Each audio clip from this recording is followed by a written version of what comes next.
क्योंकि हम किसानों के घर में पैदा हुए, तो हमें कोई उसमें पढ़ना नहीं, उस विषय को हम जानते हैं कि अब जैसे 10 बीघा खेती है, 15 लोग घर में है। अब बच्चों की पढ़ाई, कपड़ा लत्ता, ब्याह बर, खाद पानी सिंचाई का घंटों के पैसे होते हैं, 4 घंटे 5 घंटे में 1 बीघा, ऐसे ऐसे होता है।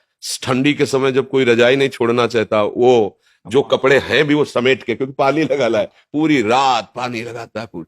अब इतना महंगा समय है और उसका अनाज इतने गिरकर सस्ते दामों में जाता है, और पूरा देश उसी का उदर पोषण का हेतु होता है, वो उसी का किसान का।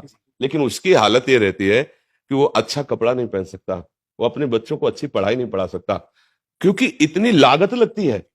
अच्छा, उसमें है ही नहीं कि लागत लगने पर हमें माल मिल ही जाएगा।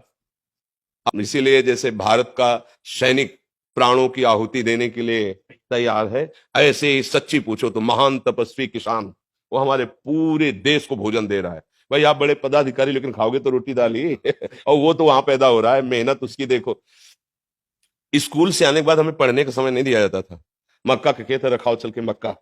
इतनी किसानी का, इतनी मेहनत का उसका जो का, और वो जब बाजार में अन्न जाता है तो उसकी कीमत बहुत कम होती है, और जब वो सामान लेता है तो उसकी कीमत बहुत बड़ी होती है तो वो हमने देखा है। अब लाही सरसों जिसे कहते हैं, खेत बढ़िया खूब चक हो गया, बाली एकदम पकी तैयार, सुबह उसे काटना है और शाम के हल्का पानी हो गया, सूर्य की किरणें निकली, सब कलियां फूट गई, सब सरसों बिखर गई। अब वो बैठे रो रहा है, क्या करे, लाखों रुपया लगा करके भी वो गरीब का गरीब और कर्जदार हो गया।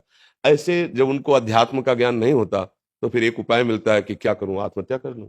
ये हम मतलब पढ़ी लिखी बात नहीं कह रही है, हम समस्या कह रहे हैं। हम लोग जैसे किसान के घर में जन्मे थे ना, तो रात में बादल गरज रहे हैं, पकी फसल गेहूं की खड़ी है, चना की खड़ी है, सरसों की खड़ी है, पूरा परिवार ऐसे बैठा है, राम राम राम राम भगवान, बस 2 दिन का समय दे दो, किसी तरह काट करके हम घर। अब अगर वो 2 दिन में वर्षा हो गई तो पूरे साल की कमाई गई उसकी। अब उसको ना कोई सरकारी सहयोग मिलेगा और ना सामाजिक सहयोग मिलेगा। वो सदैव कि किसान आदमी जो है ना, कभी ब्याह वर हो तो नए कपड़े बल गए, वो भी साल में एक आध बार जो अन्न का ड्योढ़ा लगा है उससे, नहीं तो उसका जीवन बड़ा कष्ट में रहता है, बड़ा कष्ट है। किसान वास्तविक प्रणाम योग्य और सबके प्रणाम योग्य है, क्योंकि कुछ भी तुम 10 लाख कमाओ महीने, लेकिन खाओगे क्या? 10 लाख थोड़ी खाओगे, खाओगे तो अन्न ही ना।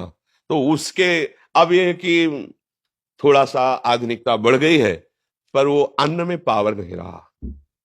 जैसे अपने लोग थे ना, 1 बीघा में 8 मन गेहूं होता था, 8 मन, क्योंकि उर्वरक डालने की सामर्थ्य भी नहीं थी, और उर्वरक निषेध भी किया जाता था कि अन्न पौष्टिक रहेगा। गाय का गोबर, वो जो गांव में पशुओं का एक वो बनाया जाता है ना, गोबर डालने का, हाँ, उससे फिर भर भर के बैलगाड़ी में खेतों में बिखेरा जाता। 8 मन हमारी।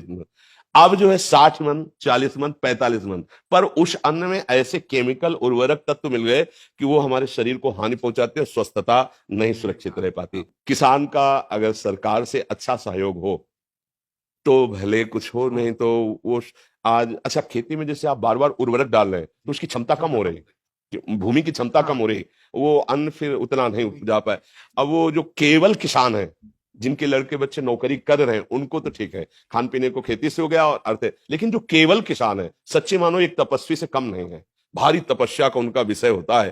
तो इसलिए उनकी तो हम वंदना ही कर सकते हैं, उनके विषय में बस यही है कि सरकार सहयोग करे, और तो मतलब अच्छा, अब जब पशु नहीं पालेंगे, क्योंकि अब पशु ना पालने का स्थान बनता जा रहा है, क्योंकि बैल से तो खेती जोतनी नहीं है, ट्रैक्टर से जोतनी नहीं है, तो बैल का तो मतलब नंदी का तो कोई सवाल ही नहीं रह गया कि कोई किसान पाले। क्यों पाले, मतलब समझो।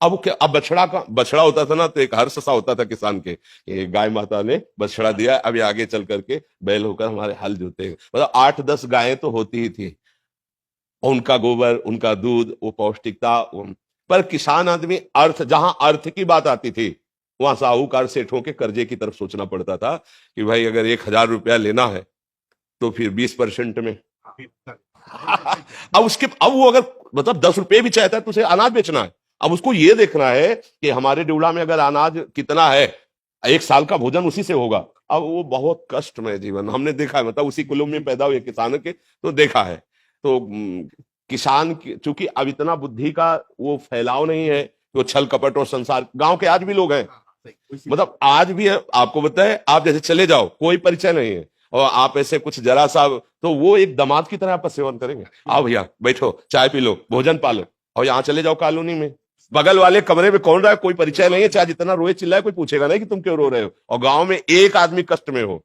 तो सैकड़ों लोग वहां खड़े हो जाके जाके। एक आज भी ऐसा माहौल है। किसान तो जैसे हमारे यहाँ पीछे देश में नारा लगाया जाता है, जय जवान जय किसान, तो इसलिए किसान तो सर्वोपरि है। उसके आगे मतलब आपको लगेगा कह रहे उसके आगे कोई नहीं है। अगर हम संत जन जिन्हें कहा जाता है, तो हम पैदा भी उन्हीं के घरों में हुए हैं और पले भी वही हैं और पोषे भी गए हैं और आज भी उधर वहीं से भर रहा है। आज भी उन्हीं के, अगर कोई भी है तो अन्न कहां से आ रहा है, किसान से तो आ रहा है, कोई ना कोई तो दे रहा है। बड़े बड़े परमहंस जो है भगवदानंद में डूबे हुए घरों में जाके भिक्षा, नारायण हरि लाओ भिक्षा दो, तो वो चाहे भूखा रह जाए पर उसको पवाएगा। ये मतलब सहानुभूति उसके हृदय की, हाँ उसकी सह तो और तो कोई सहयोग कर नहीं सकता, क्योंकि वो ऐसे लोग होते हैं कि ऐसे नहीं कर सकते। ये भी बात है, गरीब हैं, मेहनत करते हैं, पर वो ऐसे नहीं कर सकते। वो ऐसे ही करने की कोशिश करेंगे, हमारे पास जो सूखी रुकी है खा लीजिए। अब अगर सरकार के द्वारा सहयोग की, जैसे उनकी फसल नष्ट हो गई अतिवर्षा से, अनावृष्टि से, ओले पड़ जाने पर, ऐसे तो हाँ तो भले को, लेकिन उनकी तरफ ज्यादा देखा नहीं जाता उनकी तरफ ज्यादा देखा नहीं जाता है। तो भगवान ही सहयोग करे, बस ये है, भगवान ही उसके विषय में कुछ नहीं कहा जा सकता। लेकिन सब किसान ही है, कर्म भूमि में आए हैं, सब शुभ अशुभ कर्मों की खेती बो रहे हैं। नहीं बोला, कोई उसका दुख रूपी फल भोग रहा है, कोई सुख रूपी फल भोग रहा है। शुभ और अशुभ कर्म, कर्म भूमि है ना मृत्यु लोग।